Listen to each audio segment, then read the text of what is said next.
നമസ്കാരം, ന്യൂസ് 17ലേക്ക് സ്വാഗതം. 18 കേരള ബറ്റാലിയൻ NCCയുടെ കീഴിൽ നിർമ്മല ഹയർ സെക്കൻഡറി സ്കൂളിൽ NCC യൂണിറ്റിന്റെ നേതൃത്വത്തിൽ നടന്ന പരിസ്ഥിതി ദിനാഘോഷം പ്രിൻസിപ്പൽ ഫാദർ ആന്റണി പുത്തൻകുളം ഉദ്ഘാടനം ചെയ്തു. 18 കേരള ബറ്റാലിയൻ NCCയുടെ കീഴിൽ Nirmala higher secondary NCC unit പരിസ്ഥിതി ദിനാഘോഷം സംഘടിപ്പിച്ചു. School principal father Antony Puthenkulam ഉദ്ഘാടനം ചെയ്തു. നമുക്കറിയാം, നമ്മുടെ ചുറ്റുപാടുമുള്ള ലോകം അതിമാരകമായ വിപത്തിലൂടെ കടന്നു പോകുന്നതിൻ്റെ പിന്നിൽ നമ്മുടെ ഭൂമിയും പരിസ്ഥിതിയൊക്കെ ഘടകങ്ങളാണ്.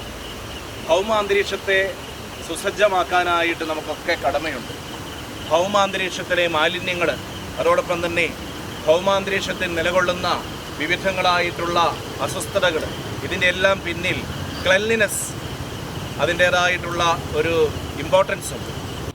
പുനീത് സാഗർ അഭിയാൻ പ്രകാരം പുഴയോരവും പൂന്തോട്ടവും NCC കേഡറ്റുകൾ ശുചീകരിച്ചു. സ്കൂൾ പ്രിൻസിപ്പൽ വിദ്യാർത്ഥികൾക്ക് സന്ദേശം നൽകുകയും വൃക്ഷത്തൈ നടുകയും ചെയ്തു. തുടർന്ന് സ്കൂളിൽ നടന്ന ചടങ്ങിൽ NCCക്കും കേഡറ്റ്സിനും വൃക്ഷത്തൈകൾ നൽകി. പരിസ്ഥിതി ദിനാഘോഷത്തോട് അനുബന്ധിച്ച് കുട്ടികൾ പോസ്റ്റർ രചന നടത്തി.